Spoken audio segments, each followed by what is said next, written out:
কখনো কি এভাবে ঢেঁড়স নিরামিষ খাওয়া হয়েছে? ভাই একবার বিশ্বাস করে রান্না করে দেখুন, মাছ মাংস টেস্ট করে হার মানাবে। প্রথম আমি এখানে 50 গ্রাম পোস্তদানা, 50 গ্রাম সরিষা, 10-12 পিস আস্ত কাঁচামরিচ, 30টা মতো এখানে কাজু বাদাম দিয়ে দিচ্ছি। এরপরে এগুলি সুন্দর করে ওয়াশ করে ব্লেন্ড করে রেখে দিব। এখন আমি এখানে 2 কেজি ঢেঁড়স নিয়ে নিছি, তার মধ্যে 1 টেবিল স্পুন লবণ দিয়ে দিচ্ছি, 1 টেবিল স্পুন একটু কম হলুদের গুঁড়া দিয়ে দিচ্ছি, 1 টেবিল স্পুনের একটু বেশি দিয়ে দিচ্ছি গুঁড়ামরিচ, এরপর একটু কাশ্মীরি চিলি দিয়ে দিচ্ছি। এটা বাসায় না থাকলে স্কিপ করতে পারেন। এখন সুন্দর করে মিক্স করে নিচ্ছি।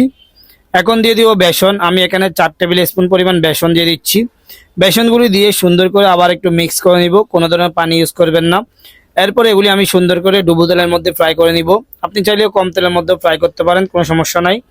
এখন আমি একটা কড়াইতে সরিষার তেল দিয়ে দিচ্ছি, 1 টেবিল স্পুন গুঁড়া মরিচ, হাফ টেবিল স্পুন হলুদের গুঁড়া, অল্প একটু লবণ দিয়ে দিচ্ছি, 2 পিস টমেটো পাতলা স্লাইস করে কেটে দিচ্ছি। এরপর আমি যে পেস্টটা তৈরি করছিলাম সেগুলি এখানে দিয়ে দিচ্ছি।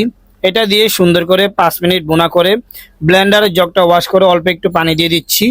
এরপরে গ্রেভি থেকে যখন তেল ছেড়ে দিবে, আমি যে ঢেঁড়সগুলি ভেজে রাখছিলাম সেগুলি এখানে দিয়ে দিচ্ছি। এগুলি দিয়ে একটু নাড়াচাড়া করে নিব 3 থেকে 4 মিনিট, যেন গ্রেভিটা ঢেঁড়সের মধ্যে ভালো মতো ঢুকে। এরপর অল্প একটু পানি দিয়ে আর একটু নাড়াচাড়া করে নিচ্ছি। এখন ঢাকনা ঢেকে দিয়ে চুলার হিটটা একেবারে ডিম করে দিয়ে 7-8 মিনিট রেখে দিব। 8 মিনিট পরে ঢাকনাটা উঠিয়ে নিচ্ছি। দেখেন কত মজাদার ঢেঁড়স নিরামিষ তৈরি হয়ে গেছে। বাসায় অবশ্যই ট্রাই করবেন।